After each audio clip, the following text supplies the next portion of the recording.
A very good evening to everyone attending the webinar. I am Akash Mitruka, Associate Director, Aeka Advisors, and I welcome you to the second episode of Aeka's fortnightly webinar series. The topic for today's webinar is Will You Trust or Trust You Will? In today's webinar, we are going to delve into the complexities of succession planning, understand the nuances of trust and will, and unravel the considerations that shape the choice between the two instruments. Since the complexities and considerations are so high, that is why I have in my panel experienced individuals who would help us who through their knowledge will help us to take informed decisions about securing our legacy. Let me quickly introduce you all to today's panelists. I'll start with Vikaash Khdloya. He's founder of Boundless Capital, a dynamic platform dedicated for high impact ventures and focused on global investments, fund management, and advisory. Then we have Priyanka Srivastava. She's an experienced investment professional with 18 plus years of experience in succession planning, private wealth management, and family offices. Currently, she's working as a vice president at Vikaash Poddar family office. Then we have Nikhil Vargese, who is a CA by profession, and he founded Yellow with an intent to create awareness about succession planning and making succession planning accessible to all. Lastly, we have Amithraj AN, founder of Aeka Advisors. Having 18 plus years of experience, he is a well-known consultant in M&A transaction and succession planning space. So thank you everyone for taking the time out and joining this webinar. Priyanka, I'll start my discussion with you, and I want to understand how business families in India are perceiving the concept of succession planning, considering especially you closely work with some of them. And also, have you seen an increased relevance for succession planning in recent times? And if yes, what could be the factors for the same? Yeah, first of all, thanks, Akash. And I would like to thank Aeka team for organizing a panel discussion of such an insightful topic, which is of a deep relevance today if you talk about business families or a wealth for generations if we consider. So basically, succession planning is definitely a topic of discussion, which is increasing in the business families. And I've been seeing that the importance and the relevance is obviously going very high among the discussions that we often have internally or with whom I generally speak to. So let's first understand what succession planning means when it comes to the context of a business families. So succession planning involves a process of identifying and developing individual within the organization to fill the role or of a particular leadership which is going to come in the future or when the incumbent is going to retire or move on. So this is basically how the creation of succession planning starts within the business families. So there are several factors which are contributing, if I have to say that, about the heightened awareness that is coming, that why it is so important. And if I had to put them in the points, then I would definitely start with the demographic shifts first thing, because demographic shifts in a way that because baby boomers, which generation was there, it's going to retire, and there is a lot of significant wealth that is going to come and will be transferred to the generation, not only the wealth but also the leadership roles that will be given. And considering that, this becomes a very very important to plan the succession for your leadership to continue the stability what is required for any of the businesses. And if you see second point, if I had to say that complexity of the family dynamics, that also becomes very very critical, because family businesses often involves intricate interpersonal relationships which are there. And specifically if you talk about Indian families context, it's a very very mixed kind of, there are couple of things that you have to manage within the family.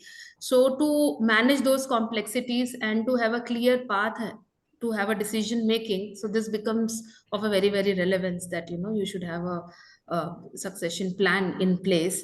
And apart from that, obviously your globalization is one thing, because the business is not that same kind of what traditionally used to be. It is going to be complex. Business landscapes are going to come, and diverse market, which every business is right now operating. So that also becomes a very, very critical point which comes for consideration for your having the succession plan. Apart from that, if I had to speak about our regulatory environments, obviously, because the tax laws, the corporate governance, and the practice, the way the business is structured is also a consideration why you should have a succession plan in place. Apart from that, another very important is the expectation what shareholders and your stakeholders have in the business. So to have that continuity of that, it becomes very, very crucial that business families need to have a succession plan in place, so that there is a continuity not only among the shareholders and the stakeholders, but also the employees who are there. So that gives that, there is a consistency in the business. So that also is an important point that comes into my mind currently.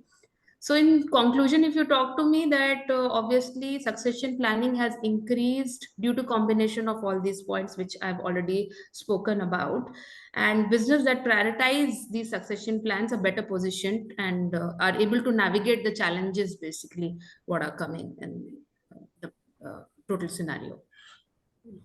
Absolutely. Thank you, Priyanka, for sharing insights on how business families perceive succession planning. I think there are enough precedents available which mandates families to seriously think about estate planning, because I think succession planning is not only important to preserve family harmony but also imperative for the growth and continuity of the business. So, thank you for that. Let me now extend my discussion beyond business families. Vikash, I want to ask you, having accumulated all your wealth from through employment and executive roles that you held in your previous organizations. You were CEO at Embassy Reed, you were managing director at Blackstone. Do you believe succession planning is crucial not only for family businesses but equally important for employees, KMPs, executives, etc.? Yeah, absolutely. So first, thanks, Akash, Aeka team again. I completely agree that today's succession planning, and when I say succession planning, I think what I'm referring to is estate planning or asset transition during or post one's lifetime, right? I think it's as important to individuals as it is to families. Earlier it was just restricted to large families or business families. I'll tell you a couple of reasons why. And I'm just reflecting on my own case. One is obviously it's a lot more about things other than just wealth accumulation. So as professionals, as executives, we keep thinking about wealth accumulation and career development, but it is so much more and equally important to plan for effective utilization of those assets, whether during our lifetime or post our lifetimes. And I think succession planning in that sense helps ensuring that our hard-earned resources serve the intended purpose. So I think we all need to start thinking of beyond wealth accumulation. And allied to that, Akash, is it's also more than just investment management. So a lot of us are passionate, whether it's executive, whether it's family offices, we are passionate about how to grow the wealth accumulated through investment management. Managing it in different buckets, whether it's stocks, bonds, private companies, early stage ventures. But I think, again, the same rule applies that we have heard so many tragic stories of families who are left in disarray, or there are disputes, or there are such complications in managing complex investments, early stage land, illiquid assets, that I think it's really important to meticulously plan for what you mentioned as succession planning. In my view, it's more of a hygiene factor, right? It is fundamental to ensure smooth transition. So regardless of one's size of wealth, right, it ensures that the family of whomever you intend to be the beneficiary, they can use those resources effectively and seamlessly during or after your lifetime. I'll just try to conclude by saying that, when I did the process for myself, so much of thought had to go behind, and I realized that I had to actually streamline my investments. So it's not just about accumulating a number or accumulating a large number of assets, but how do I streamline my investments so that it's distributable in a manner which is efficient, it is easy to be divided and to be distributed at milestones, and easy to be overseen. It doesn't need complicated expertise, which probably I can do today, but may not be possible in future. So I think it is as much important for individuals. It's not restricted to family offices. I think it's all about responsible wealth management, irrespective of the size. And basically, it's about ensuring that our resources contribute positively to the lives of the ones that we really care about. I know, absolutely spot on, Vikaash. I think it's high time everyone realizes that succession planning as a concept is not only a to-do for business families, but for everyone. Uh, so now let me focus on the first most popular, traditional, simple methodology for succession planning, which is the will. So Nikhil, you have basically assisted a lot of individuals in building their will. What, in your opinion, are the key factors that drive the decision-making process behind a will? No, thanks once again, to invite me into this lovely panel and give some thoughts around succession planning, right? A very important question that you raise in terms of when should one look at creating a will and what are the key factors should drive one from, starting or making one's own will, right? Uh, Simply put, if you go by law, law says above 18 years you can write your will, which would mean that law recognizes that any major, that somebody who's above 18 years of age, which is somebody who's major, should be writing a will, right? But traditionally, we are tuned, at least in India, we're tuned to think that will is something like Vikas said, you should not have a wealth filter. But unfortunately, in India, it's presumed that it's only for the rich and the HNIs, ultra HNIs, right? And therefore, that's when you need to look at will. Simply, if you ask anybody a question saying why have you not written a will, right? There's a day-to-day questions that come our way, and or they come back and say, why do I need to write? I don't have any asset. And simple questions back to them in terms of saying, do you have a bank account? Do you have a demat account? Some, even if it's a small balance that needs to go to somebody, it's your hard-earned asset that needs to go to someone, right? And therefore, writing a will becomes important. Beyond that, situations like you have a if you have a minor child, especially talking about young couples, you have minor child, and you need to provide for a guardianship. And will becomes one of such documents where you can talk about who should be the guardian to your child, and you as parent will be the best person to understand who will be the best custodian or who will have the best compatibility for your child's guardianship if you're not around. And we have seen scenarios where, at least during COVID, young parents passing away, and you know, parents at each level, each parent's side, grandparents fighting out in the court saying who should be the guardian, but unfortunately, they have no clue who should be the right guardian. The parent should have been, and it becomes your moral responsibility actually to one have this document in place and have these directions. And why all of this is because one of the things that kind of intrigued me to start Yellow was that again I used to help HNIs, ultra HNIs create their estate plans, and therefore why even come down to this part is because there's a lakh and 50,000 crores of unclaimed assets in India, and we are purely talking about financial assets, right, and not a real estate that can be another mammoth of a number that we can look at. So why this is arising is predominantly with the fact that families, when they pass, or individuals when they pass away, families have no clue about what assets they own. When if you ask yourself, you yourself may not have complete details of all your assets, and therefore, how do you expect your family to know? And they don't have information. It's not that you can Google your assets and say, hey, what are Nikhil's assets? No, you don't get such details, which would mean that it is going down the rabbit hole and accumulating towards the 1,50,000 crores. And therefore, having a simple, like you said, it's a traditional base foundation of any estate plan, which is a will. It'll kind of give you the base of one, having your wishes documented, second, having a robust asset register, which we are not going by numbers, but essentially to say identifiers. My HDFC bank account so and so, or my demat account in Zerodha, or whatever, right? Base information so that your family can get access to saying these are the information that Nikhil held. If he is not around, I can at least claim, which is rightfully theirs, it goes to, right? And that's broadly why one should look at creating a will. I know I went roundabout with respect to saying why should one create a will, but these are broad areas one would look at. But if I were to go purely from an age bracket perspective, youngsters will say that, hey, I don't have no assets, but like I said, some direction needs to be given to whatever small they have, especially with young couples, corporate India, if you're looking at it. You're looking at scenarios where people above the age of 35, usually they may have started a family with a kid, etc. Good time to, one, you're accumulating wealth that needs to go to someone, and you have kids and therefore guardianship.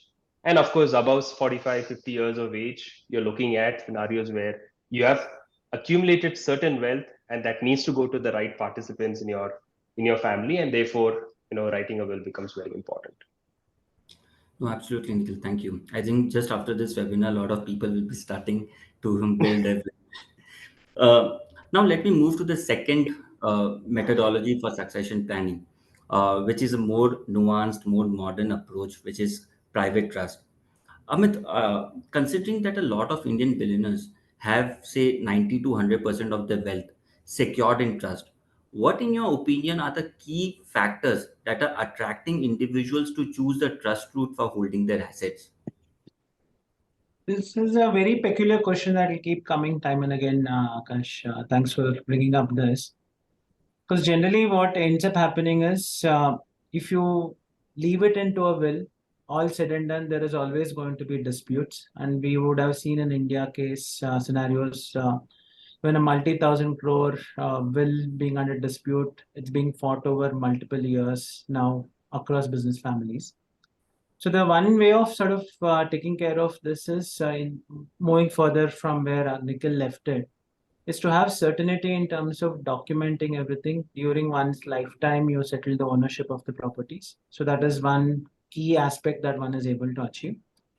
Also, beyond the certainty, etc. Obviously, in many businesses, what we have assisted clients with, there are multi-generational businesses like going into third generation, fourth generation. There has been a survey conducted which basically states to this effect that any business that is there, a family run business, breaks apart after the third generation because there will be so many branches that are there who will possibly fight amongst each other or not sort of go along with each other. So they're putting everything into a trust where people are, or the beneficiaries, the family members are given access to the income or not access to the ownership of the asset, helps in sort of preserving this multi-generational wealth, business, etc. Because what ends up happening is if you are splitting the ownership of, say, a flagship company across the family members, then as and when there is a need or irrespective of whatever they want to do, if there's a dispute, they'll end up selling their stake. As such, the legacy gets in some sense cancelled out. So that is one of the key things that, at least what I have seen in my experience, a lot of business families and HNIs wanting to sort of do, especially when it's ongoing operational business. But you also got the other set of folks who have had an exit. There, the factors would be somewhat very similar to what Priyanka was mentioning or Vikaash was mentioning. It is to create an organization around, create a family office. For creating a family office, end of the day, you will end up needing to have a structure because you cannot hire people in your individual name. By having a trust which is populated with a lot of assets, you'll be able to create an institution around it. These would be the points like I would sort of look at, which is essentially preservation of wealth continuity, and then of course mitigating any dispute that could come or arise. No, absolutely. I think that is why that number of 90 to 100% now makes sense. Uh, Priyanka, I would like to hear your perspective on two significant advantages of trust, which we often hear. First is ring fencing of assets against liabilities, and the second is the potential uh, protection against potential inheritance tax. So, how do you view these advantages? Yeah, sure. So, as you mentioned, Akash, so trust actually offers several advantages. It's not limited, restricted to, but you have, as you have mentioned, the two of the many are like, ring fencing of the assets against the liability and the protection and the potential protection against your inheritance tax. So let's look one by one. First, I will take up the topic of ring fencing of the asset against the liability. So what basically, like my Amit had spoken, Vikaash has also spoken about it. So what trust provide? Trust provides a legal structure which separates the ownership and the control of the assets. So this can be beneficial in protecting the assets from certain liabilities.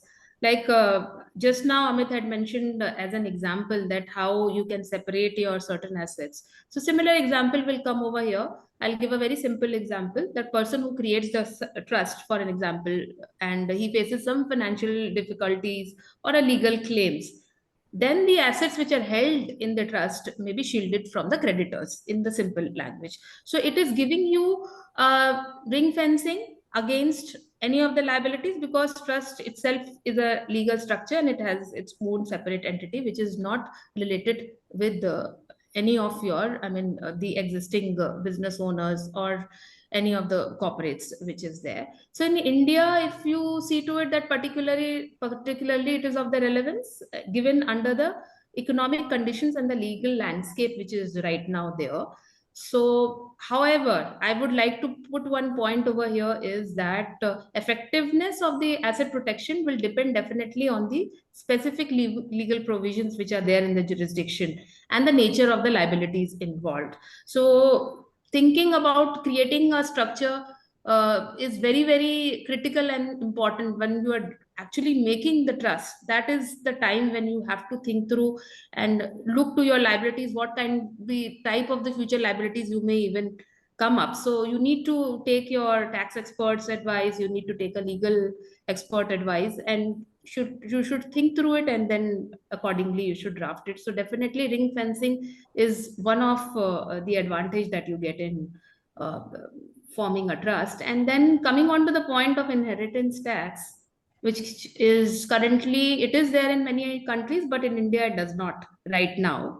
So we don't have any of the inheritance tax at India. However, there are other taxes which we talk about, wealth tax and a capital gain tax, that may apply on the trust. But trust can be structured to provide a tax efficiency, ensuring that assets are passed to the beneficiaries with the minimized tax implications. So this can be achieved through the mechanisms like you can do a tax-free transfers or exemptions which are available on certain type of trust.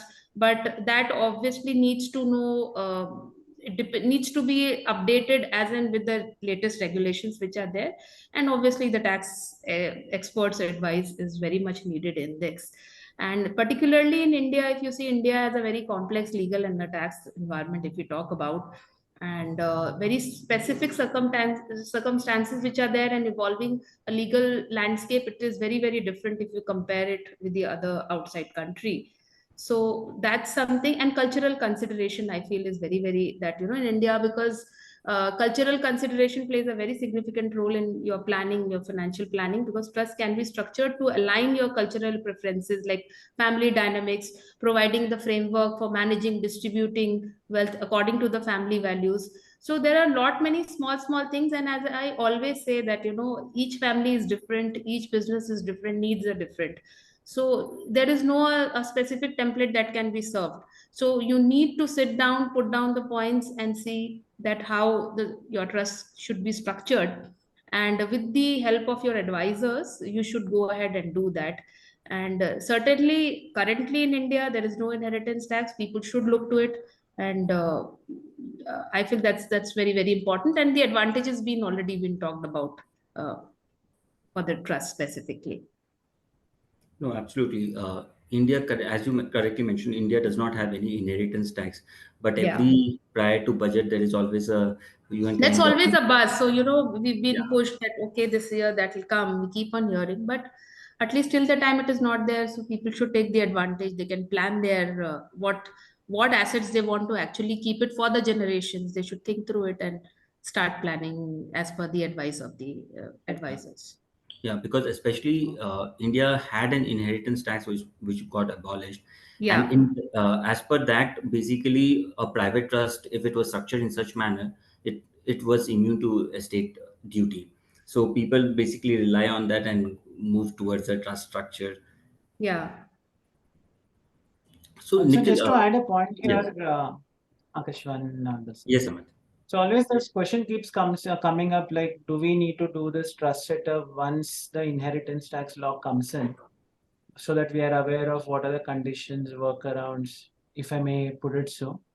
But the point is, you never know. It's quite uncertain, and at least our advice to the clients has been that you can always tweak it later, and you're not going to be anyway worse off than where you are holding everything individually.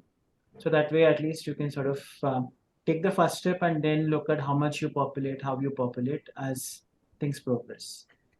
Just Yeah. wanted to sort of add on to what Priyanka mentioned. No, if I may add on here as well, is that good point, Amit, in terms of saying, you're not worse off Yeah. something rather than sitting in an individual capacity, because usually the budget, we don't know when this will get announced, even if you look at it from that scanner, right? Even if the budget comes up and say Feb, you have effectively 2 months to plan this. Yeah. And it's literally, we have done transfers where things have happened in much faster pace, but usually you're not creating a structure to meet a family's requirement. You're doing it more purely from a tax perspective, which is not the right way to go about an estate plan. Therefore, putting some time, getting things done in place, doing it much in advance really helps. And more so because one other aspect which is also relevant here for people who are in the edge of saying, do I need to do it now or later, is that some jurisdictions also have look back period. And therefore, having something in advance really helps, because you're not falling within the scanner of a look back period. Oh, absolutely, yes. And okay, so we have spoken about will being a very simple and popular methodology. But Nikhil, I want to understand from you, as Priyanka also had mentioned earlier, that the family dynamics are shifting, people are owning assets in more than one location. So, do you believe that will has the potential to effectively address such complexities arising from these changes? Sure. No, so if you look at it here, I think it won't stop beyond purely at a will level, but let's address will and see what else, right? Now, from a will perspective, theoretically, you can write one single will for your global assets, right? Which would mean to say that I, sitting in India, can write a will to deal with all my assets in India. Say, for instance, if I have assets in the US, I can capture those assets as well. Is it fine? Legally, it's fine, right? But is it practically okay? The answer is it's a practical nightmare for family. Reason why is because for a will which is drafted in another jurisdiction, for it to be given effect in an offshore jurisdiction, we'll have to go through multiple hoops and loops. What I mean to say here is that the will needs to be first proved in India. The proof document now needs to go to US courts, proved again, and thereafter is when the asset transfer happens. Now, a proving process is called probate, which in India will take anywhere, if not less than anything else, you're looking at 8 to 10 months period, if not more. And thereafter, getting those whole process done in the offshore jurisdiction, or vice versa, applies in other scenario also, right? If somebody has created a will in US, if it needs to be given effect to in India, same process needs to follow. Effectively, what you're talking about here is that before families can really place hands and have access to these assets, easily few years have gone. When they're sometimes it's desperate need, when they really need assets, they don't have access to the assets because of these complexity. All that you need to do is do two separate wills, one for India, one for US, so that both can run parallelly. It's much faster to get things done. Another aspect here, when like I said, it's more from a will perspective. But when you look at multi-jurisdictional facets, you need to also look at India doesn't have an estate duty implication, but jurisdiction like US, UK, Canada, Australia have either direct or deemed estate duty levy, right? And therefore, once you look at, and typically if you look at Indian family, at least from the HNI segment perspective, you have a leg outside India. Of course, it comes with a small threshold, beyond which is where levies come into the picture. But the point being here is that once you start having exposures there, it's best scenario for you to start planning right away. Because once the asset value grows, asset goes into one's balance sheet, you can't do much. Before that, if you can do something, is where really a good planning can happen, so that you can mitigate some of those tax implications. And here we are talking about estate duty, which Priyanka and Amit mentioned about, is not a tax which is on incomes. It's a tax on your gross, not gross, net asset, which is effectively you're talking about 40% of say whatever asset value. It's a huge tax that you're talking about. And if you had an opportunity to plan for it, especially when you have exposures to multi-jurisdiction, it's best to plan in advance. No, absolutely. So what I gather is that a will be able to somehow address the complexities arising from the change in location, multiple assets, etc. Vikash, But, I have. but just adding on here, a will really helps you with asset discovery and access, but not an efficient way to mitigate duties, right? Estate duties. And therefore, if you want to go beyond that, you need to look at structures like trust. Yeah, absolutely. Because I have an offbeat question for you. Like, let us first sometime move away from trust, and we'll considering the rise of Gen Z and young startup founders accumulating substantial wealth early on. Do you believe it is crucial to shift away from the notion that succession planning is exclusively for the older individuals? Yeah, I mean, Akash, I couldn't agree more. Succession planning is equally relevant for younger generation.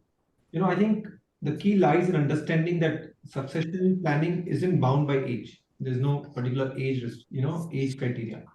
I think if we take a step back, what is the purpose? I think we have to think through what is purpose of wealth that we accumulate and create, right? I think largely it revolves around having our financial affairs in order and to ensure that the wealth is used in alignment both with what our values are and what our life's goals and priorities are. And if you think about it, our lifespan may not be in our control, but what is very much in our control is how we plan for a smooth asset transition, whether during or after our lifetime. So I think in that sense, if you think about it, it's no different for youngsters or Gen Z when compared to the older generation. And I don't think the timing makes it that much more imperative. I think it's important for all. In my own case, I'll give you an example. I was 38, and you're very well aware of it, given that you helped me with the process. I was contemplating at that time. I really thought about it: am I too early into this? And will and trust both, and I was going through the whole process. And while I did the whole process, completed it with the help of advisors like yourselves and others, one of my legal friends told me that no, you're not early. I mean, there's so many cases we see of people in their 30s now starting to have a will in place. As Nikhil mentioned, it's basic hygiene, and then you can evolve and start thinking about more complete, more nuanced structures. So I think it is relevant. I also think the trends are changing. If you think about it, there is one increased wealth, both with working professionals, with people who entrepreneurs who have made money through exits, early in their lifetimes, early in their lifetimes. Also, the complexities around the financial world, around investments are increasing with more variety of products available in the market now. And also, I think there is a improved and growing awareness of what the asset transition is all about. So I think all of these three put together, I think there's a trend towards starting to plan early. And I don't think early 30s or mid 30s is too early. It also doesn't mean that we're taking life too seriously. No, I think all it means is we are forward thinking and we're considering possible downsides and planning for a smooth transition. So I would just conclude by saying that the landscape is evolving. Younger generations are, in whatever little I have seen, embracing in a responsible manner, and it's a more forward-looking approach to ensure they protect their legacies and they ensure their families taken care of. Absolutely, Vikash. We've also assisted a lot of startup founders who still have not who still don't have any liquidity because their wealth is locked in shares, which they think will be in 2 3 years, but they have a succession planning in place now because they think that once the liquidity or once it comes, then there is a smooth transition.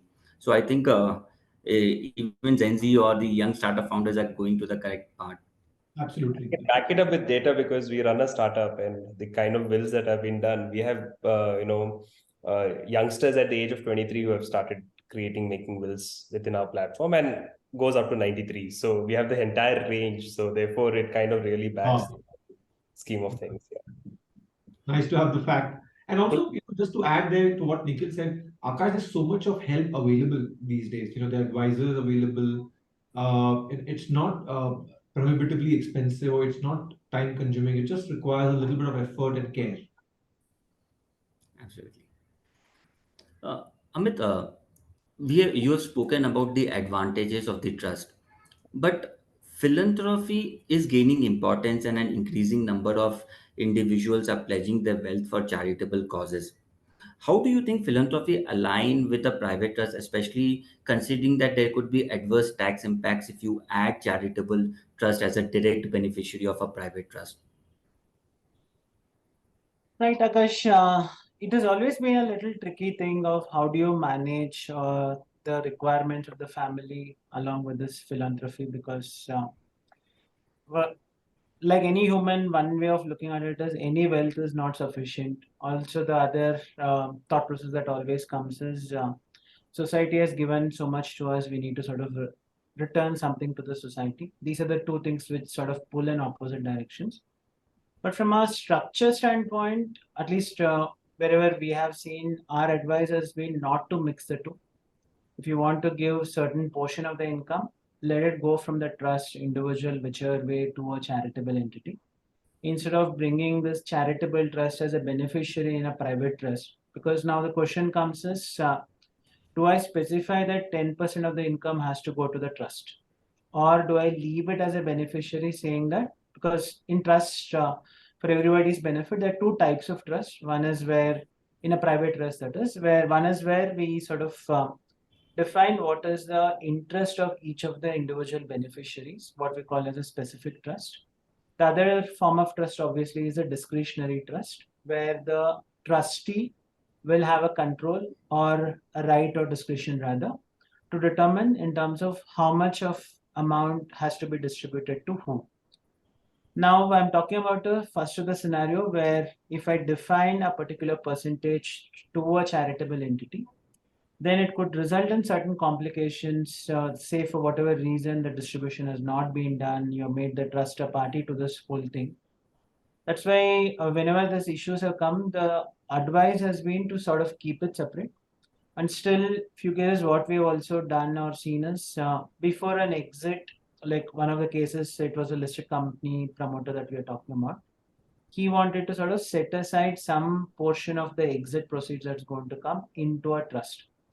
Now comes the question always from an efficiency standpoint, if you look at it, if I were to, for whatever reason, sell the shares and then donate the money, it is a net of tax income that will end up moving into the charitable activity. Vis-a-vis, if I transfer the asset itself into a charitable entity, which onward goes ahead and sells it, it comes with a different sort of an outcome because there's no tax that is coming in and the corpus will be higher. So given all these complexities in terms of how much money you want to put at what point in time, it's best to sort of keep the two things separate, which comes with a lot of flexibility, and you can always sort of take a call closer to the time in terms of what it needs to be. But also at the same time, it will come in like, say, if there is a patriarch of a family who has set up the trust, he wants some money to go. After his lifetime, how do you sort of ensure that this legacy continues, the money goes and etc.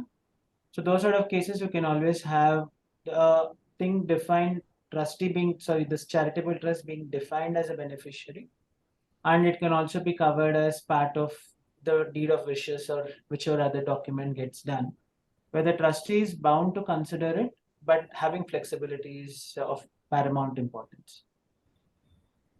Sure. So, in that case, do you think segregating the assets which I want to do for charitable purposes and doing it through a will be much better than doing it through a trust? Yeah, I would tend to agree with that. And one other thing that we have increasingly seen is that many of them, especially first generation entrepreneurs, wouldn't want to sort of put 100% of their wealth into a trust. Because the whole point is while all this protection, ring fencing, etc. is there, you also need to have access to money. You need to have some control of your future in some sense, because this always comes up like, put everything in the trust, I need money, I need to go to my kids for the money because they are the beneficiary, they need to pull back and give me some. So the point here is there's no right wrong, but usual rule of thumb, at least what I have seen in my experiences, immobile property typically stays outside of the trust because moving it into a trust has a lot of costs associated with it. You leave that immobile property out. rarely, at least I've seen somebody paying a stamp duty of 7 to 8% to move it into a trust. So that goes with the inheritance sort of a thing, which is primarily for each of the beneficiary. You will have a primary house, which can go via will itself, for instance. And then you have the other monetary assets which are there, which can sort of be split like 60-40 between the trust and the individual concerned. And again, any sort of philanthropical activities during the lifetime can always be done out of the personal account or from the private trust. But it also goes down to the intent of it and what is the distribution of property that you want to keep outside of the trust versus inside of the trust. And again, of late, like many business families are pledging like 90% of the wealth, etc. That bit is a very different thing, which is more of a rarity, I would think.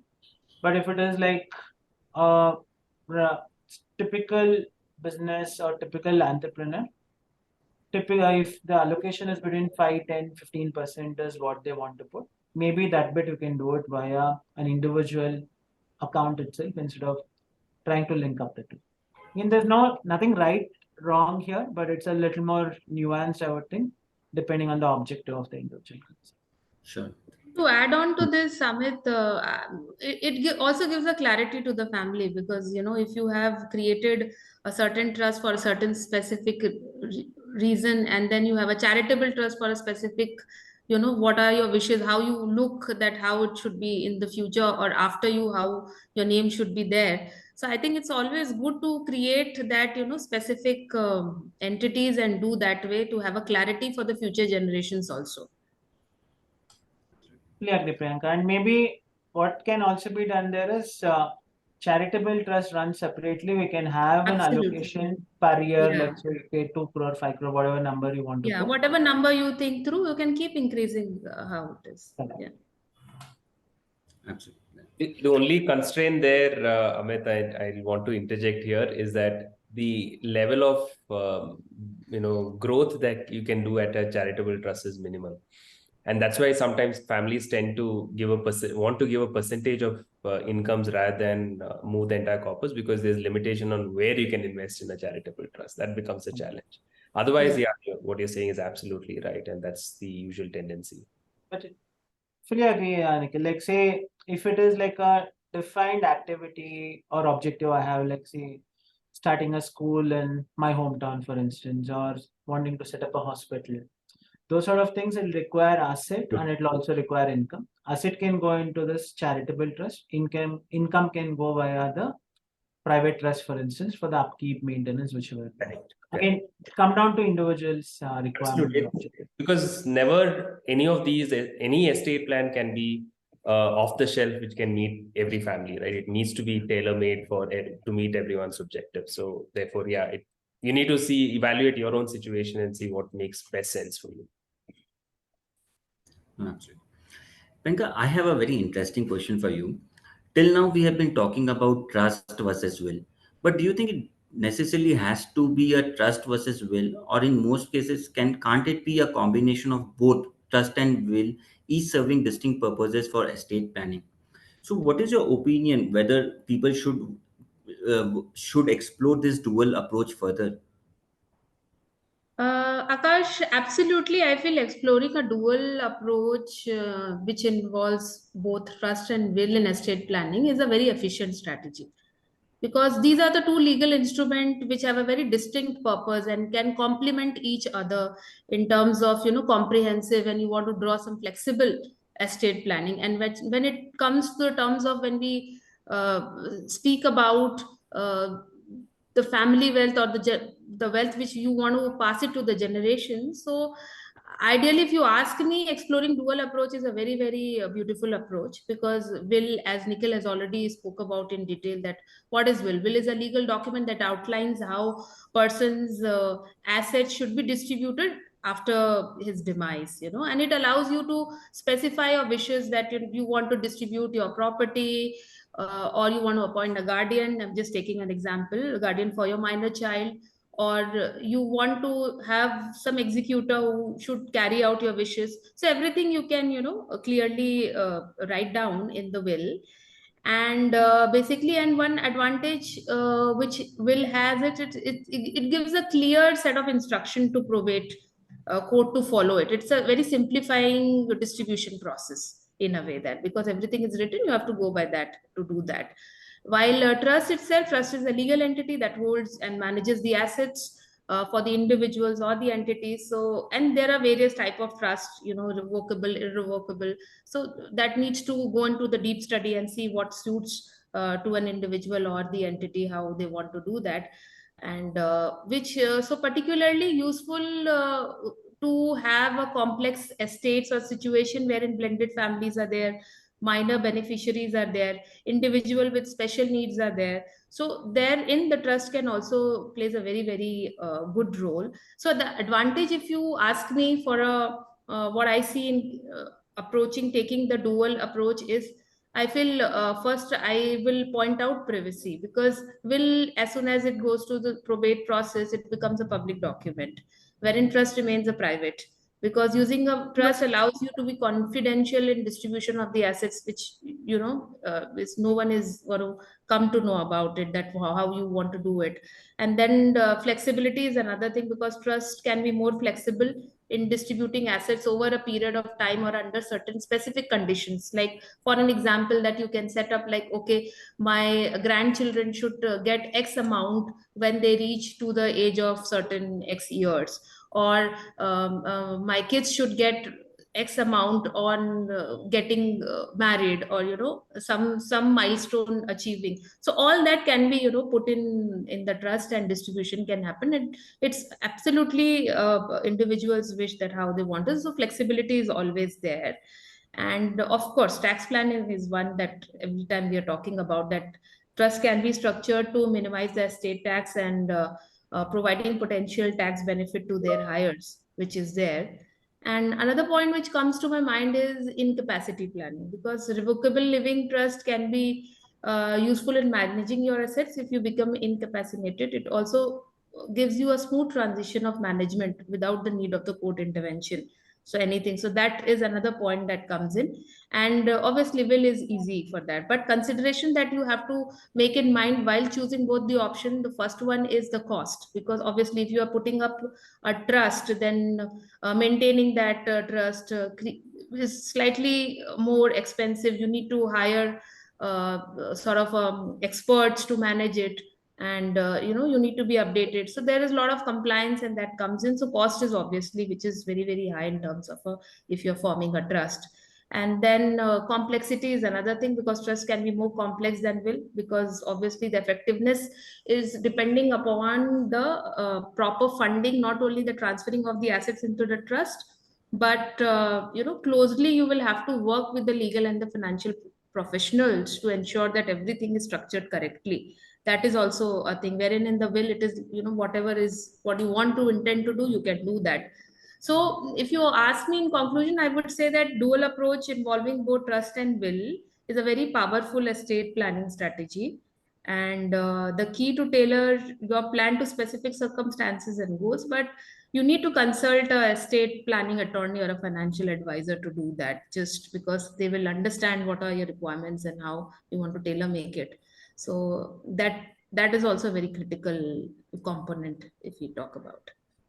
Absolutely. I think trust and will both can suit your succession plan at the Yeah. same time. Uh, Vikash, Amit in earlier discussion he had mentioned one of the benefits of trust is that it gives clarity during your lifetime.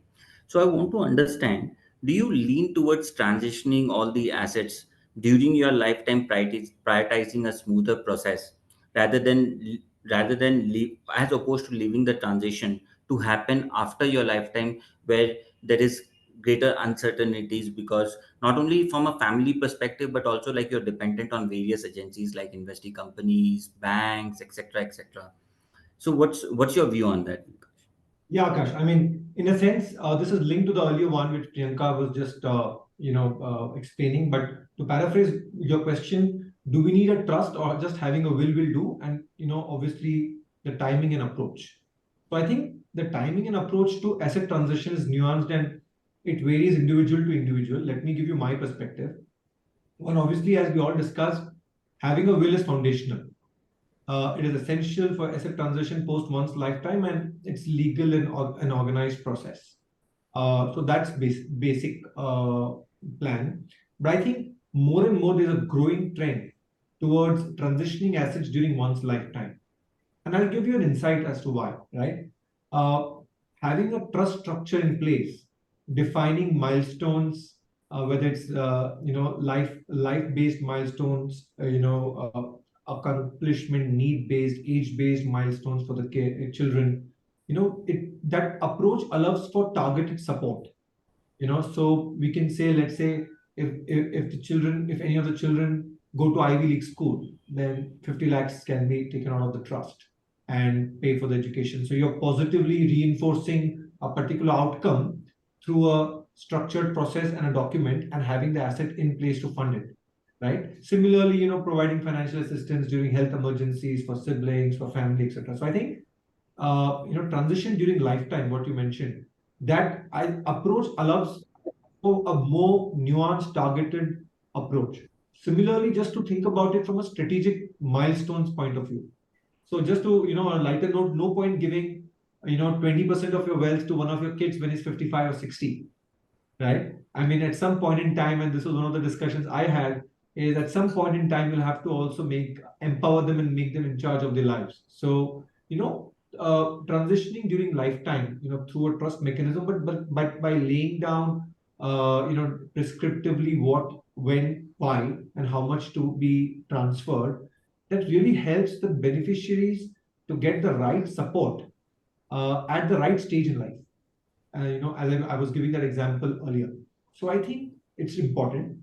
The last two things I'll mention is, the trust structure also helps us to devise checks and balances in place. While will is usually absolute, we can obviously have conditions in place, but a trust structure helps to have an overseeing overview mechanism by a professional or by a family member, and that ensures that correct use of application of the assets. Again, in my case, and I think Priyanka was mentioning this earlier, I had to really go back and think in terms of the investments, and are they truly simple, easy, effective, and do not fall into traps. For example, taking 80% debt, taking 80% debt to have an investment in place. What is the family going to do once you have, if something were to happen to you in a will? They'll have the debt liability. They may not really know how to liquidate an illiquid asset sale parcel of land and then pay off the debt. So really, a trust mechanism helps. Having a professional or even a senior family members being a trustee helps to really avoid these potential traps, like illiquid funds, complicated investments. And that's the reason I would say thinking about asset transition in a phased manner based on milestones during one's lifetime is a really smart strategy. Basically, net it ensures that the family or the beneficiaries really get the funds when they need it. And that's the whole purpose of wealth accumulation anyways. And in my case, just to close off, and also to link it to Priyanka's point, what I did was will and trust. I was thinking about it. I divided my wealth roughly 50-50. 50%, including the illiquid assets, as Amit mentioned, I have kept it in my own ownership, and I would pass it through the will. And the balance 50%, even today, my kids are just 11 years old. I have moved it into a trust and defined rules based on which they would get the income and or the capital out of that. So I think it's very nuanced. It depends upon individual to individual, both on timing, and I think everybody has to do what's comfortable. I would say, take professional guidance, and starting with a will and then evolving into a trust can be a really well thought out strategy. 100% agree with you, Vikaash. I think if you transition all your assets, there is a clarity not only from a transfer perspective, but also from the transferee perspective. And it helps avoiding disputes later on when the transfer is not there to solve those disputes. So I think well noted. But Nikhil, sometimes what happens is that this is misunderstood to kind of also take a shortcut and say, let me gift all the assets to my kids or beneficiaries, right? And that's something which we usually advise not to, because since you said transfer during lifetime, gifted may not be the right approach. a structured approach of a trust really helps, because you don't want to be the next Singhania, right? And therefore, planning that is very important. It's as much as possible, you as an asset owner should have control. Kids should have assets at some point in time, but that's something which you can, in a watertight manner, kind of provide it through a structured trust or will and whatnot. Absolutely. And Nikhil, absolutely agree with you. And the process of the trust helps you to really think through those, because it's fluid and you have all the, we have that flexibility to define at what point in time, which asset, whether income or the capital of the asset you want to pass to the kids. And really, I took 1.5 years to just think through this. It seems easy. But Amit and Akash will tell you it's not. At least in my case, I took a lot of time to think through this, but it gives immense clarity and a purpose of thought. Right. Absolutely. Nikhil, you also had spoken about the probate process taking somewhere around 6 to 8 months. Uh, does probate seems to be what we have heard is probate seems to be a concern for those contemplating a will. Right. Could you shed light on whether it is a significant issue that individuals should be really worried about? See, very honestly, the choice is what, do you want to make a will or not make a will because there's a probate process, is something which we need to kind of take a call on, right? Now, of course, you can avoid probate process by having more evolved structure like a trust, wherein you have actually, during life, you have transferred the assets into a structure. So therefore, there's no further title transfer that needs to happen at a future date, therefore avoiding all probate processes, right? But that may not be relevant for everyone. Right? Trust is something which may be relevant only for a few, but will is something which is relevant for everyone. Now, what is a probate process? Is essentially a process of proving post your demise whether this is a genuine will. The court proves this. Now, the process of a probate is something which is mandatory in the cities. Again, the key word is cities of Chennai, Mumbai, and Kolkata. This is predominantly arising from erstwhile presidential state providing these regulations, and that's continuing there. But if you're in other cities, you don't need to worry about a probate unless you have real estate or immovable properties in these specific cities, right? Of course, some other, if you go to a particular sub-registrars to transfer the property, they can act a little more painful to say, get me a probated will, get me a registered will and whatnot. All of those are aspects that you need to manage practically.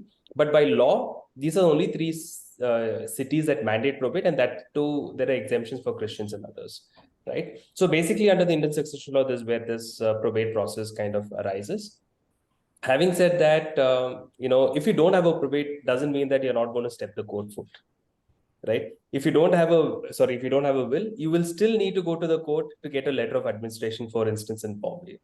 So that essentially you're going back to the same process of saying, hey, I need to get my asset transferred. Let me get a letter of administration basis that I get the asset transferred, which is much more painful than having a will in place, because your intentions are clear. Only if somebody contests is when the whole process can take much more time. Otherwise, it can go smoothly. Therefore, that should not be a deterrent to create a will. And especially if you're not in these jurisdictions, if you don't have asset holding in these jurisdictions, you should simply forget about probate process and get a will in place. No, absolutely. Thank you, Nikhil, for clarifying the air that probate is a basic hindrance for creating a will. Before I take the concluding remarks, Amit, I want to ask the last question to you, which is actually the first question which is asked to us when we talk about trust structures. What is the quantum of wealth at which a trust structure makes sense? So, how do you basically approach and respond to such questions? The point is, I'll just sort of lean on what Priyanka also mentioned, because setting up a trust, one is if it is required to do its intended job of making this clarity in terms of how it has to flow, etc. One is in terms of the effort that goes into it.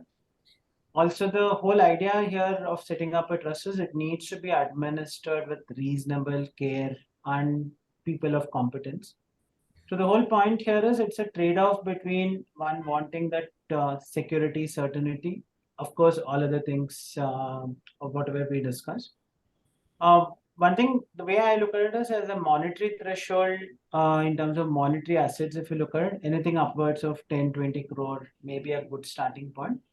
But also what I'm seeing with a lot of this startup founders also off late with all that is going around this forensics, etc., everybody is like quite scared because the SHAs these days have clauses to the effect that if something goes wrong in a company, the private assets, because all this while historically it used to be like the founder's stake in the company would have been cancelled out. Now they are going one step further, saying that even your personal assets are going to be sort of liable. So this has sort of also triggered a lot of this thought, like whatever I can ring fence before you sign this particular agreement. There's a little bit of a push, which again goes back to that asset ring fencing sort of a thing. And another thing is like many businesses, unless you're a fairly large corporate, you end up giving up personal guarantee. You do not know how much, what are the risks you're carrying. So these are the things where, from a legal standpoint, you want to ring fence. There, this monetary threshold is technically not relevant because you're just looking at leaving a rainy day fund which cannot be accessed by any of those liabilities. That's one objective or one part of it. Other obviously is the other aspects that we discussed, that ensuring this continuity, keeping it aside, the checks and balances that Vikaash mentioned, etc., which are more like, I would say, hygiene aspects which need to be taken care. There, possibly you could look at like 10, 20 crore upwards is a good thing. And also depends on what you want to do with the money. Because if you want to have an investment, somebody to oversee your investments, to manage your wealth, etc., then you'll typically not want, no one will want to work with you if you're an individual guy giving a employment letter, for instance. So those sort of cases around institution building, etc., this trust sort of works. I don't know if I've addressed the point correctly, but it is all depending on objective and what you are intending to achieve. Shamit, thank you. So we are running. So any concluding remarks? So Vikash, will start with you. Yeah, I mean, we discussed most of it. I just want to bring up 3 points again. I think succession planning, asset transition, it may seem complicated, but it's clearly important. So that's the first thing I would say. I think it's not just a financial strategy. I think for me, at least I'm sure most of the Gen Z, it reflects the values we hold, our life goals, and the impact we wish to make in terms of people whom we care about. So I think a little bit of effort and cost just to ensure we secure our legacy is pretty forward thinking and right approach. And the last I would say, and the size of the assets or the age is not a restrictive factor. I would say it's about taking control of what we can and we ensuring that our resources serve meaningful purpose. So I think for me it's about taking help from professionals and just having it in place just as hygiene. Absolutely. Priyanka, if you could. Yeah, so basically, if you ask me, Akash, for my concluding points, so one thing I would like to highlight here is plan your charter, vision, and mission of the family first thing, because a family who's with a substantial wealth and a first generation is wanting to do something, then this is the first step. Take the first step, think through it, create your charter, create your vision, create your mission for the family, how you look your generations to be utilizing, how you want your name to be carried forward. Those things are very, very important. And second point, what I would insist on is structure. If you're going ahead with a trust or a will, structure the things correctly, because rewriting things is very, very difficult. So that's it should not happen that you have gone ahead with something and then you want to rework on that. So because this, I'm talking from my experience, because I've been dealing with so many families and I've seen the live experiences, I mean, what I have with my interactions with the family. So I feel these 2 points are very, very critical. And if you are sorted with your vision, mission, and charter, I think half of the work is done. And you need to have a good people, good financial advisors, tax experts to take care of the rest. Sure. Thank you. Nikhil, your concluding remarks. I think pretty much we have spoken about everything that needs to be, I know it's not everything, but the gist of what is need to be, taken away. I think we've spoken pretty much through the conversation today. But having said that, if you look at, from my perspective, how you look at an estate plan is one, having that basic financial hygiene, right? Because you are earning something, your hard-earned money, whether small, big, etc., that needs to be given a clear direction. It can go to family, it can go to charitable purposes, whatever it is. Your mission has to be, your direction has to be provided. If not, is the Indian succession law, which defines basis religion, basis gender, how the asset needs to be distributed, and of course, not easy to claim it. And like I said, the stat that I gave you earlier about 150,000 crores of unclaimed assets, it can get added to that pool, right? Might as well take that first step, have the responsibility or the moral responsibility for the family to say, this is my assets, and why not it get seamlessly transferred to the generation. And the other aspect is more about saying, of course, you need an estate plan. It should be done as of yesterday. It's not something which you need to look at saying, let me do it at a later point in time. But having said that, the point is more about saying what exactly you need to achieve. Like Amit said, there's no wealth filter here. It's more about what you really want to achieve. Once you know really your objective, and if you don't know how to define the objective, professional help is there. And you can speak to a right professional, get a clarity on how to build your objective. Once you have your objective sorted, then whatever is the right structure is automatically flowing, right? And that's the way you kind of go about and creating an effective estate plan. Absolutely. Amit, your quick concluding remarks. So I'll keep it short. My sense is every single individual should have a will to start with, and then look at transitioning towards a trust, depending on all the factors that we discussed. But it's basic hygiene and, in some sense, a responsibility also for your family, so that they are not in a position of bother when you're not around. Sure. No, absolutely. It was a great session. I would like to thank everyone for attending the webinar. And I would also like to thank the panelists for their insightful thoughts that have enriched our discussions. I think to navigate the complex landscapes of succession planning, whatever knowledge that we have gained today will help us to take informed decisions about securing our legacy. The key takeaway for me, at least, was whether it is through trust or a will, succession planning should be of prime importance. So, by then, I like to end this webinar. Thank you, everyone, for joining us. Thank you. Thank Thank you, you. Akash. Thank you, Akash. Thank you.